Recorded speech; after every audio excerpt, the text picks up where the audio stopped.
I don't remember the exact moment things started going off track. Just that one evening, I sat alone on the worn leather chair in the living room. The kitchen light was still on, but the cold inside me had already sunk in. Amelia, my wife, hadn't come home. She said there was an unexpected meeting with her new coworkers. The fourth time in 2 weeks. I looked at the clock. 11:37 p.m. We had been together for 10 years, married for 8, with a 6-year-old daughter named Ellie.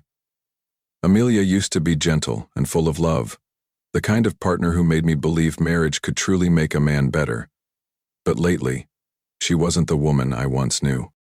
Everything changed after she took a job at a biotech firm in downtown Portland. At first, I was happy for her. Better pay, a more prestigious role, talented colleagues. But that joy quickly turned into a heavy, nameless weight. Her new friends were all women, which didn't bother me at first. What did concern me was the energy they brought, the blatant contempt for men that echoed through every post, every conversation, every time Amelia came home with that distant glare and unfamiliar attitude.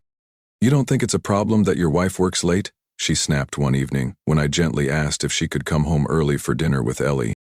"I just want to let Ellie know you'll be home. She keeps asking where you are." Of course. My fault. Being a mom, a wife, a working woman. Whatever I do, it's never good enough. I froze. Not because she raised her voice, but because in her eyes, I no longer saw the woman who used to sit beside me on the hardest nights. The one who once placed her hand on my chest and whispered, "You're my home." Even normal conversations turned into battles. I suggested a weekend getaway. She accused me of trying to control her freedom. I gave input on how she spoke to Ellie. She fired back that I was enforcing patriarchal values. At first, I thought I was overreacting. Maybe she was just stressed from the new job. But then the signs started piling up. The phone never left her hand. The password changed. Hushed calls in the bathroom at midnight. One time, I caught a glimpse of her screen lighting up with a message. "Be careful. Don't let your husband suspect anything." I felt like I was living with a stranger. Amelia no longer laughed at my stories, no longer held me in bed, no longer looked at me with love. Instead, there was suspicion, judgment, as if I was a criminal she was forced to cohabitate with. She even said to my face, "You know, men like you are why women can't move forward." What the hell are you talking about? I'm your husband, not some panelist on a debate show. Exactly. You're my husband, which means I'm expected to carry all these roles, make all these sacrifices, and smother myself for a man. All I could do was stand there, speechless.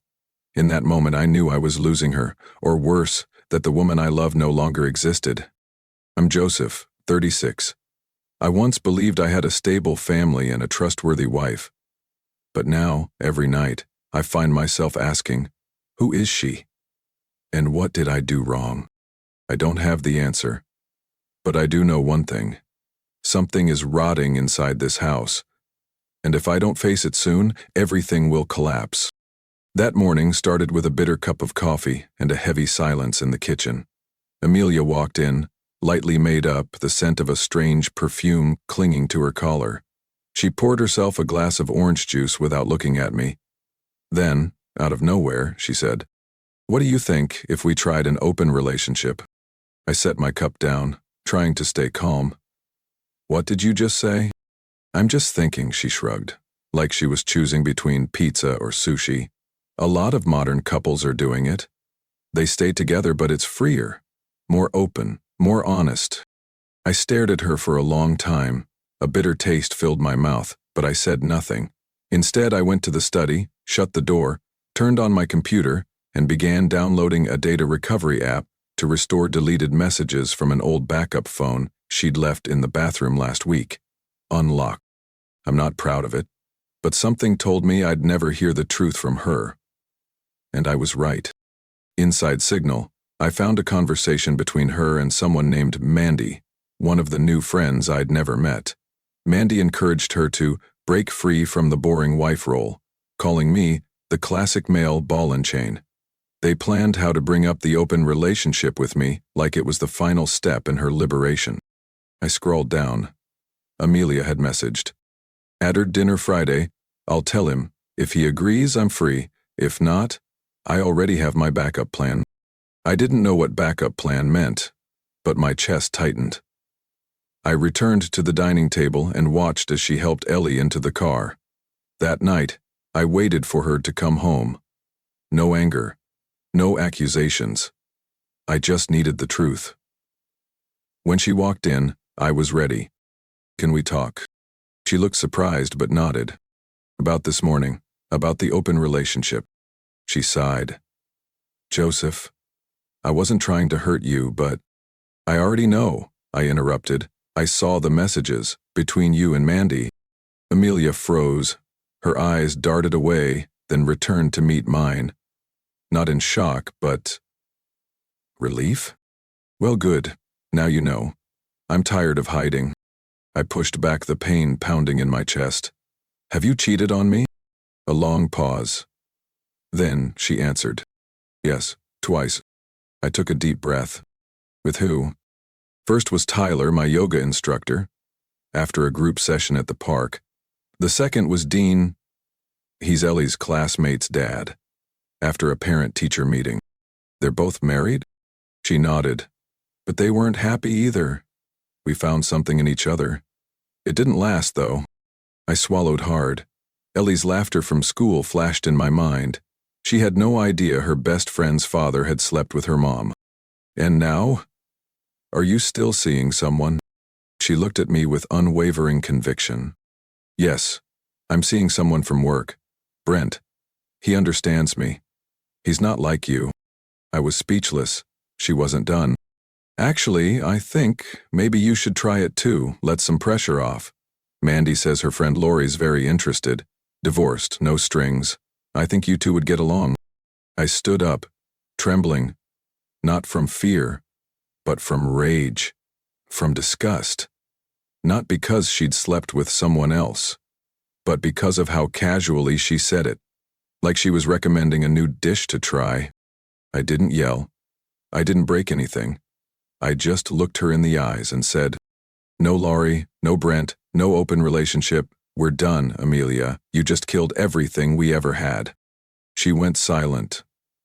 I saw something crack in her eyes. But I didn't care anymore.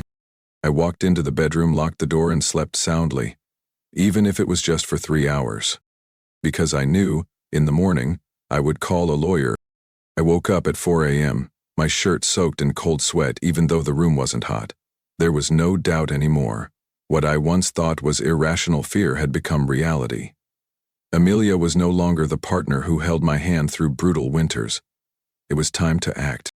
That morning, after she and Ellie left the house, I retrieved her old phone, the one I had secretly installed remote monitoring software on the week before. The interface was simple, but the ability to recover deleted messages and images sent chills down my spine.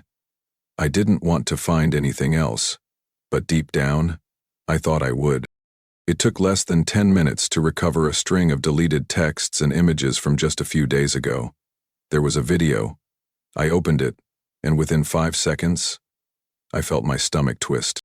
It was recorded on a phone camera, Amelia stepping out of a hotel bathroom, smiling, saying something inaudible. Then a man walked into the frame. Brent. The same coworker she once described as a nice friend. There was no need to imagine anything. It was all crystal clear. I started shaking. Not from jealousy, but from sheer disgust. They were in a hotel not even 10 miles from my home. No shame, no attempt to hide. But what truly choked me wasn't the image. It was the voice behind the camera. The voice of Brent's wife. I hope you enjoy your little female empowerment moment. I'll be sending this to my lawyer. I don't know when they realized she was filming, but the video abruptly cut off as Amelia turned, and her smile vanished. I sat frozen. Then I stood up. This had gone too far. I printed all the data, saved it to an external drive, and locked it in the safe. Then I called an old friend, Connor, a civil attorney in the Salem area who specialized in high-conflict divorces. He agreed to meet that same day. That afternoon I showed up at his office with everything. A tiny part of me still hoped this wasn't beyond saving. Connor read the messages, watched the video, and gave a single, quiet nod. When he looked up again, he wasn't a friend anymore. He was a lawyer ready for war. "You've got enough to file today," he said, placing a firm hand on the documents. "The only question is, do you want this fast, or do you want to play long?" I didn't hesitate. I want it over, as fast as possible, but I need to protect my daughter. I can't let Ellie grow up in this chaos. Connor nodded and began drafting. I signed without pause. Every signature was a farewell to the marriage I once believed in. That night, Amelia came home late. I was in the living room, the signed papers on the table. When she walked in, I didn't say a word, just pointed. She frowned, walked closer. "What's this?" "Divorce papers," I said evenly. "I told you already, Amelia, it's not about Lori, or Brent, or anyone else. You destroyed this family." She stood still, lips pressed, but didn't argue. "I'm not going to fight. I ask for one thing, custody of Ellie. Everything else you can decide." She didn't reply, just grabbed her purse and walked upstairs. 10 minutes later, she came back down. Eyes red, but not a single tear fell. No apology, no explanation, just one question. "When do you plan to tell Ellie?" I looked at her. No anger left, only the cold calm of someone who's already left the battlefield. "When she's strong enough not to fall apart because of her mother." I didn't turn around as she walked out. The door shut behind her, like no one had ever been there. But inside me, everything collapsed, quietly, irreversibly. I picked up my phone and called my mom. Her voice came through, warm and steady, the last lifeline. "Come home. I've made up the room. Ellie needs love, and so do you." I nodded, knowing she couldn't see. Tomorrow, I'd take my daughter and leave what used to be our home. No looking back. No reason to hold on. I'm still not sure what broke me most, the betrayal, the humiliation of signing the divorce, or the confused look in Ellie's eyes when her mom didn't come home. We moved in with my parents in a small town about 20 miles outside Portland. Mom fixed up my old room. It still had some of the awkward high school drawings I did. There was something both comforting and devastating about coming back to a childhood shelter, only this time, I wasn't returning as a son, but as a broken father, with a child to protect. The first 3 days passed like fog. I lost all sense of time. I didn't eat, couldn't sleep. I just sat by the window, watching the rain slide off the neighbor's roof. My mom left trays of food by the door, never knocking, never pressing. She understood. Losing someone who's still alive sometimes hurts worse than death. Marcus, my best friend, drove 2 hours from Eugene when he heard. He's not the type to make a scene, but he always shows up when it matters.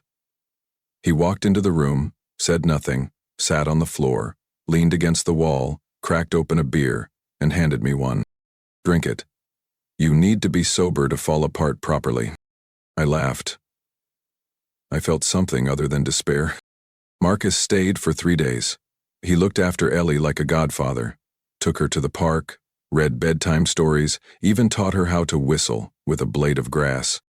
Meanwhile, my mom reached out to someone she knew, Mrs. Marla, a retired psychologist who still took on special cases. I agreed to meet her, partly out of respect for my mom, partly because I knew deep down I was spiraling. That first session lasted over 2 hours. I spoke like I hadn't in years. I told her how it felt to be abandoned in my own home, about the haunting image of Amelia walking away as if nothing had ever connected us. Marla didn't judge. She only asked 3 questions the entire time. The rest, she left for me to dig through the wreckage myself. After that session, I started writing. Not for anyone else, just for me, to see the wounds, to understand the loss. But what brought me down again wasn't the memories. It was something far more invisible. One afternoon, I took Ellie to her routine checkup. The doctor suggested we both get a full panel of tests. A week later, the clinic called. They asked me to come in. Something was off. The doctor sat across from me, his expression tense. "Joseph, you tested positive for chlamydia." And I went numb. I had never cheated. Not once. Which meant there was only one explanation. In the middle of that shock, I still managed to ask again. He nodded. No mistake. I walked out of that clinic like a ghost. A chill crawled down my spine. Disgust, humiliation, betrayal. It hit all at once. Any trace of regret I had left was gone. That night, I threw every last keepsake of Amelia's into a cardboard box and shoved it in the storage shed behind the house. I couldn't throw it away, but I couldn't stand to see any of it ever again. Our wedding photo, the handwritten letter she gave me years ago, the dress Ellie once used to play mom and baby, they were now just artifacts of a love that had long since rotted. My mom didn't ask why. She simply wiped away the tears I failed to hide. Marcus stood beside me, his eyes burning with anger on my behalf. "You want to sue?" he asked. "I know someone in healthcare." I shook my head. "No, I don't want revenge. I just want closure." But closure isn't easy, especially when at night I still hear Ellie whisper in the dark. "Daddy, why isn't Mommy coming back?" I didn't have an answer. I just held her tighter, hoping my arms could make up for the cracks in her heart. But deep inside, what had just died inside me wasn't only a marriage. It was trust. I sat in Connor's office, gripping a folder packed with documents, paperwork spread across the glass table. Outside the window, Portland's gray sky welcomed fall with a cold drizzle, mirroring my state of mind. My emotions had passed the breaking point. I no longer felt pain, only a low burning anger. Not loud, but steady, like embers waiting to ignite. Connor looked at me, not as a friend anymore, but as a seasoned attorney, sharp and composed. "Joseph, are you sure?" he asked again. "A restraining order is a serious move. There's no going back." I stared into his eyes. "There's nothing to go back to. I've tried." But she crossed every line. That morning, I signed a petition for an emergency protective order. Not for me, but for Ellie. She deserved a peaceful childhood, untouched by her mother's twisted delusions. Connor flipped through the file, screenshots of texts, the hotel video, medical test results, counseling notes for Ellie. Each piece of evidence was a dagger in the back of a past I once called family. "Marcus already wired the payment," Connor said before I could mention the fee. "You owe him big." I nodded. Marcus had only sent one message. "I'm investing in Ellie's future." That afternoon, Connor filed for a temporary restraining order. Given Amelia's mental instability and the fact that she hadn't contacted or supported Ellie for 3 weeks, we had a solid case. Connor emphasized the psychological risk to a young girl, exposed to a mother who denied responsibility, displayed emotional volatility, and lived without structure. She can argue personal freedom, motherhood, women's rights, but the court doesn't run on slogans, Connor said as we left the courthouse. It runs on facts. And the facts are, she left, never checked in, never sent a dime, never showed up to Ellie's therapy sessions. That night, Amelia texted the first message in nearly a month. "We need to talk. I don't agree with the way you're handling the divorce." I didn't reply. Connor told me to stay completely silent. All communication had to go through legal representation. She'd find that out soon enough when the summons arrived. 3 days later, Amelia showed up at my parents' doorstep. I watched from behind the curtain. She didn't knock. She just stood there, hair disheveled, dark circles under her eyes. My mom stepped outside, calm but firm. "Joseph isn't seeing you. If you need to talk, have your attorney reach out." Amelia let out a raspy laugh. "This whole family's crazy," she shouted. "I'm taking my daughter back. You have no right to keep her." I closed the curtain, pulled out my phone, and documented every detail of the encounter. Connor immediately petitioned the court to fast-track the custody hearing. In the meantime, I continued gathering evidence: Ellie's school records, conduct reports, testimony from her child therapist, and documentation of her progress since living with me. Everything pointed to one truth: Ellie was healing. She'd started laughing again, playing with friends, writing a journal as Marla suggested. A child can't fake joy. She was either coming back to life or breaking down. As for Amelia, she didn't show up for the first hearing. Her lawyer filed for a delay, citing mental preparation. Connor strongly opposed.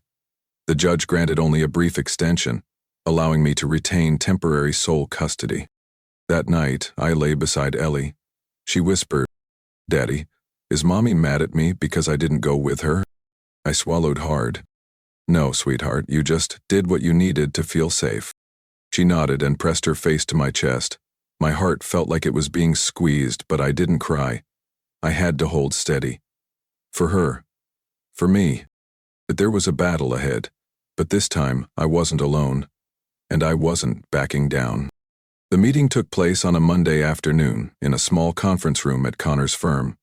I arrived 10 minutes early, dressed sharp, calm expression, speaking only when necessary. Connor had drilled it into me. No arguing, no reacting, let her speak. Every word could be evidence. I sat quietly, looking around the softly lit room, the curtain drawn halfway to block the afternoon sun. On the table were 2 folders, a finalized divorce agreement, one for me, and one waiting for Amelia's signature. The door opened. She walked in. No lawyer, no documents, just a woman with a buzzed teal haircut and sunglasses indoors. I recognized her immediately. Zoe, Amelia's new best friend. The one who once posted on Instagram that traditional marriage is a trap of the patriarchy. No legal background, but always good at stirring chaos. Amelia wore a crop top, leather skirt, heavy makeup. She looked nothing like the mother I used to know. Without glancing at me, she pulled out a chair and sat down. Zoe stood behind her, arms crossed like a bodyguard. "Let's get this over with," Amelia said lazily, as if attending a dull PTA meeting. Connor pressed the record button, opened the file, and turned to the first page of the agreement. "We're proposing a one-time payment totaling $60,000. In return, my client, Joseph, will retain full custody of the child, with no financial support required from you, and no claim to any shared assets beyond this cash settlement." Zoe scoffed. "60 grand? After everything she gave this family? That's a joke, right?" Amelia didn't respond. She picked up the pen, flipping through the pages. "This is all I get?" she asked, eyes still locked on the document. Connor replied calmly, "Yes. The offer is meant to resolve this quickly, avoid drawn-out litigation, and minimize legal costs. If you want to contest, we're prepared, but I believe this is a fair proposal." I held my breath. This was the moment. Things could go any direction. Amelia popped the pen cap, leaned in and signed. No questions, no discussion. She didn't even read the full agreement. Zoe frowned. "Are you sure about this?" "Yeah," she said, her voice icy. "I'm done with this crap. Take the money and move on." Connor stayed professionally calm, but I saw his hand tense slightly as Amelia signed the final page. As Zoe started mumbling something about a rigged system, Amelia stood up, put on her sunglasses and adjusted her purse. "When do I get the money?" Connor answered. "As soon as the paperwork is notarized and submitted to the court. Expect it within 10 days. Zoe opened her mouth to say something else, but Amelia had already turned away. Just before walking out, she glanced back, not at me, and said flatly, "Good luck playing the perfect dad. I want my freedom." The door shut. I didn't feel anything. No relief, no joy, no sadness. Just an odd emptiness spreading across my chest. Connor looked at me and nodded. "You did the right thing. And you got lucky. She really doesn't want anything else?" He shrugged. "Maybe she thinks 60,000 is an easy win. Maybe she's planning something behind the scenes. But for now, you've got the upper hand." That afternoon, I didn't go home right away. I drove to a small park where I'd once taught Ellie to ride her bike. I stopped by the old bakery down the road, picked up 2 cinnamon apple donuts, her favorite. The autumn wind was quiet, carrying the scent of damp earth and the rustling of fallen leaves. When I got back, Ellie was in the living room with my mom building a Lego castle. She saw me, ran to the door, and wrapped herself around my leg. "Did you bring donuts?" I bent down and handed her the paper bag. "Cinnamon apple, just the way you like." Her smile lit up, and for the first time in days I saw real ease in her little eyes. I don't know what's coming next, but for now, a chapter has closed. The text came just before midnight, from an unknown number. Just one line. "You should turn on the local news. It's about Amelia." I switched on the late broadcast. On the screen was a mangled silver sedan wrapped around a utility pole, the frame crushed, airbags deployed, flashing red and blue lights flooding the background. A reporter stood at the scene as paramedics moved behind her. The vehicle is believed to have lost control while speeding through a residential neighborhood in South Hillsborough. Police confirmed 4 women in the car, all in their 30s. The driver, Amelia W., showed signs of substance use. I grabbed the remote and turned the TV off. A chill surged down my spine. Part of me wanted to deny it was her, but the name, the pronunciation, the blurry face in the video, it was unmistakable. The next morning Connor called. His voice was heavy. The hospital confirmed Amelia has a mild concussion and a broken collarbone. 2 of her friends were admitted in critical condition. 1 is still unconscious. Police found synthetic drugs in the trunk and in the bloodstream of all 4 women. I stayed silent. "There's more," Connor continued. "Since the car's registered to Amelia and had no insurance, she could be facing more serious charges. Things are going downhill fast." Not long after, Amelia's parents reached out, asking to meet. We sat in a small cafe near the city's medical center. Her father, Walter, looked like he'd aged 10 years in just a few weeks. Helen said nothing. Her face was pale, hands trembling as she stirred her tea. We don't recognize her anymore," he said, voice faltering. "Everything she's told us lately was a lie. She said she was working things out with you, that Ellie still video called her regularly." I didn't interrupt, not because I wanted to add fuel to the fire, but because her parents needed to hear everything. From their own daughter, to see just how far she had fallen. "We asked her to come home," Walter said, voice trembling. "Set clear conditions, rehab, cut off contact with that crowd, start over. But she refused. Called us toxic and old-fashioned. Since yesterday," Helen added softly, "she left the house. We don't know where she is anymore." Something cracked inside my chest. Not because I still loved her, but because I once did, deeply and sincerely. That afternoon, the police called. They needed me to confirm Amelia's last known address. She had violated her release conditions by not residing at the approved location. They had checked her parents' home with no luck. And I told them the truth. I don't know where she is. She's no longer in contact with me. They ended the call after verifying Ellie's legal records and reminded me that they had a duty to protect children in cases involving substance use or potential violence. That same day, I received a letter from Child Protective Services asking for full cooperation, details about Ellie's condition, current living environment, and any recent interactions with her mother. I gathered every piece of documentation, photos from school, notes from her therapist, counseling session logs, and school reports. Amelia's name was absent in all of it.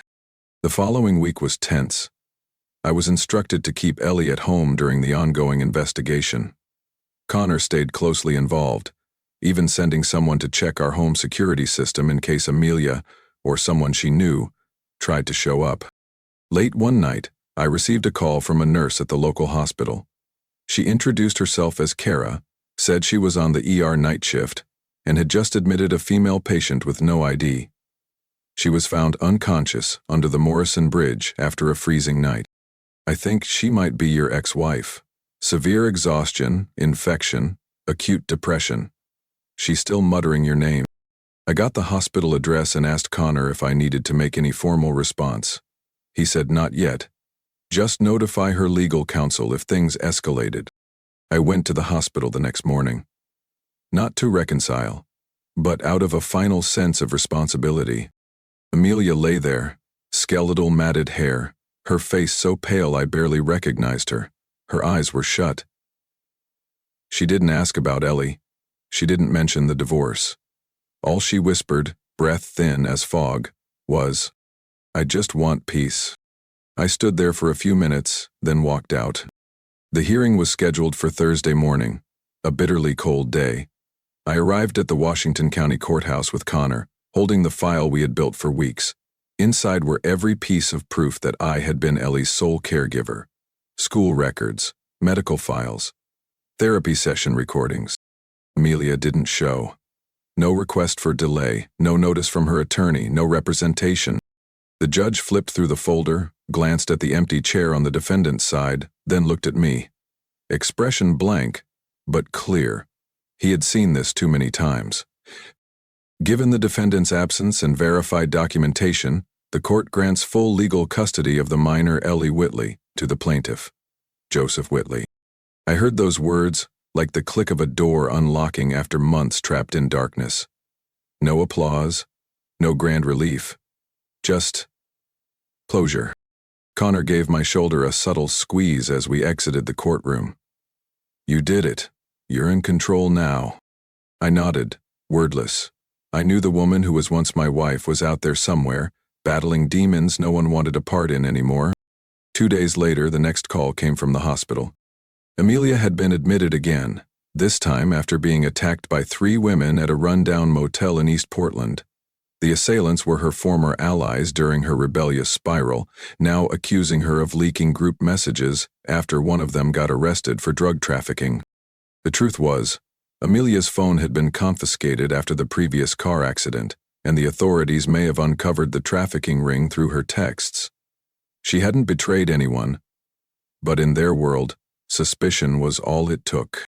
She had a shattered cheekbone, 2 broken ribs, and a severe shoulder injury. When I arrived, she lay motionless in her hospital bed, arm in a cast, both eyes blackened, no makeup, no defiance. This time, I wasn't there out of duty. I came for Ellie. I needed to know, was this woman still a danger to my child? She looked at me slowly, her mouth twisted in pain. "Joseph?" I sat down, keeping a distance. "I'm only here to assess your condition. The doctors say you'll be transferred to court-mandated rehab if your tests come back positive." She nodded as if nothing could surprise her anymore. "I never thought it would turn out like this," she whispered. "Back then, I just wanted to feel free, to live on my terms." "That freedom came at too high a cost, Amelia," I replied, looking her straight in the eye. "You lost your child, your family, yourself." A tear escaped her bruised eye, but no one reached to wipe it. "Can I see Ellie?" The question lingered in the air. I didn't respond right away. Inside, I felt a hollow chasm where anger and love coexisted. But Ellie had to be protected from this chaos. "After you complete rehab, if your doctor clears your mental state, then I'll consider it, but no promises." Amelia pressed her lips together, didn't argue. She understood she had no ground to demand anything. That night, Ellie sat by the window drawing. She drew a house. Inside were a man, a little girl, and an empty space. "You didn't draw, Mommy?" I asked gently. She shook her head. "No, but I left it empty, so if Mommy gets better, she can be in it." I turned away, hiding my sigh.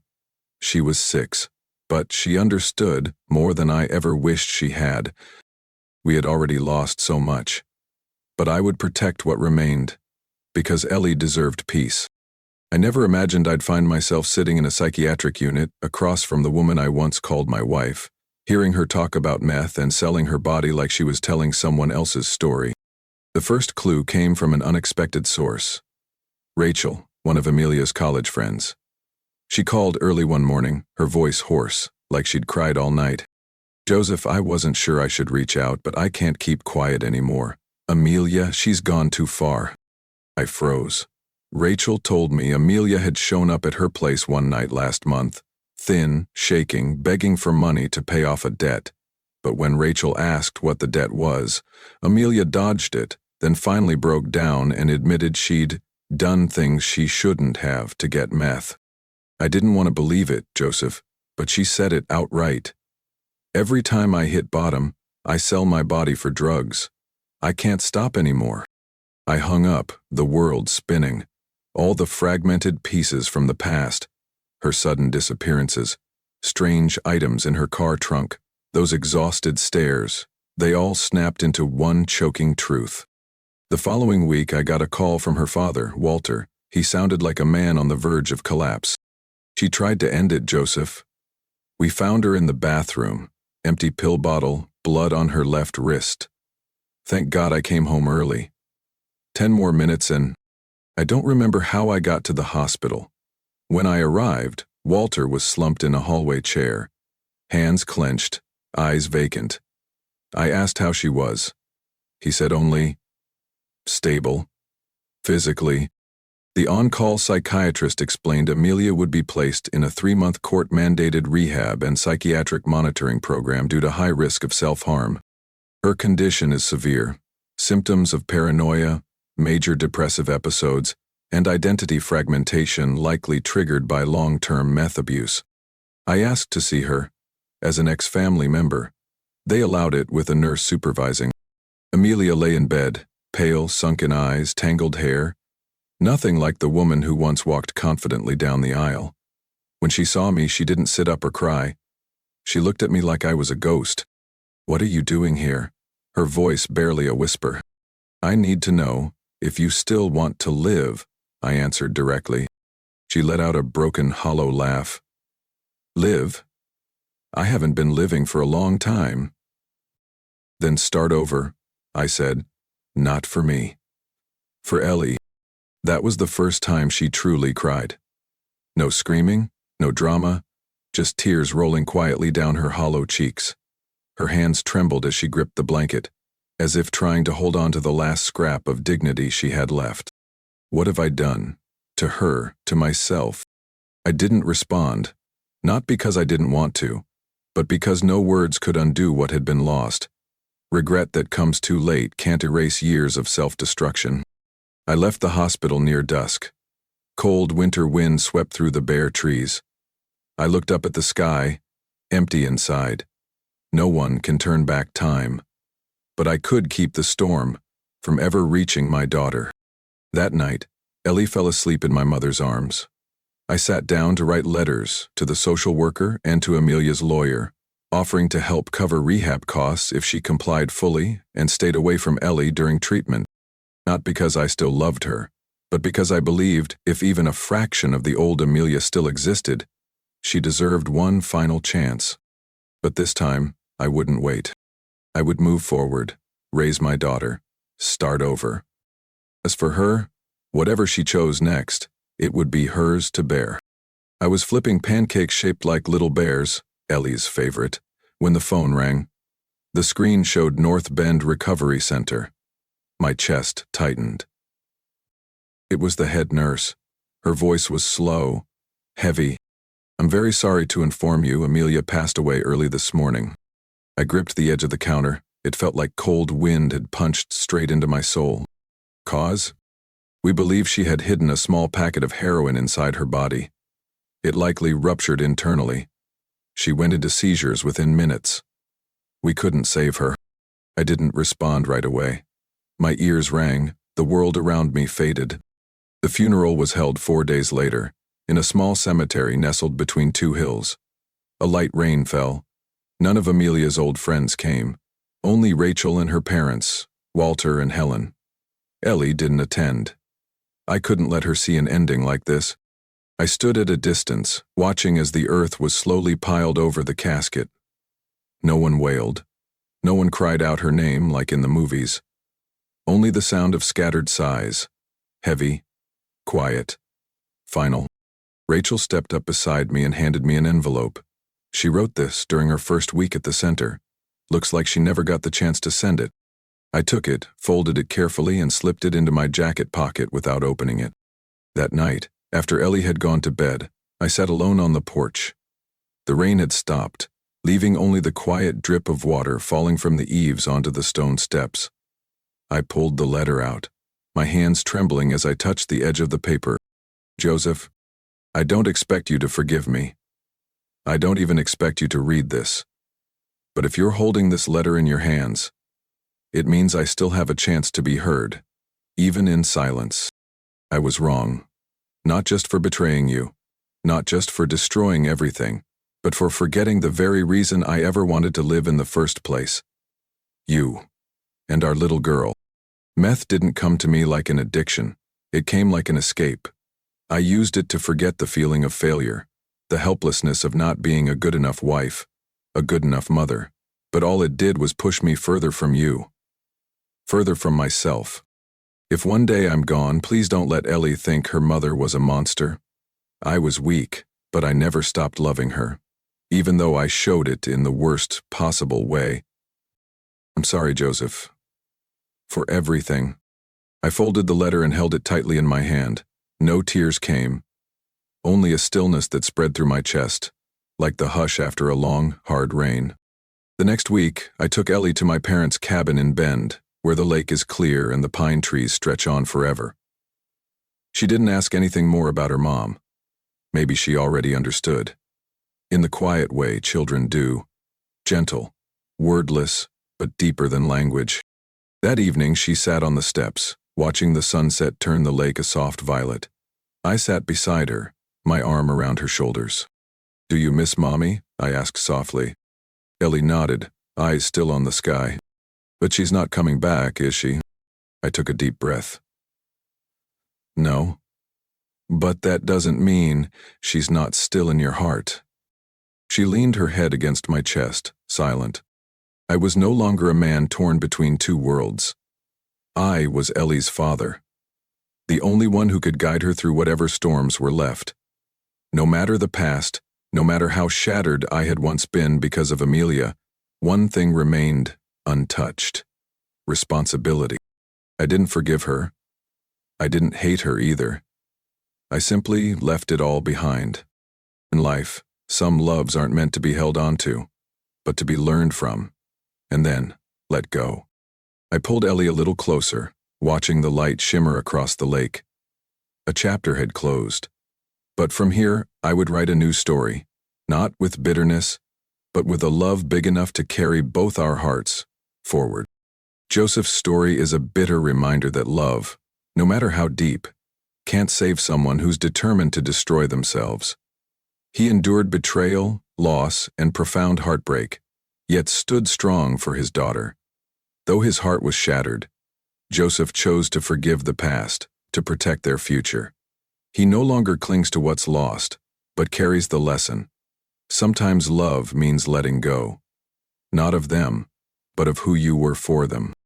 What do you think about Joseph's decision and this haunting ending? Share your thoughts below. And don't forget to follow the channel for more powerful, real-life stories about family, love, and unforgettable lessons.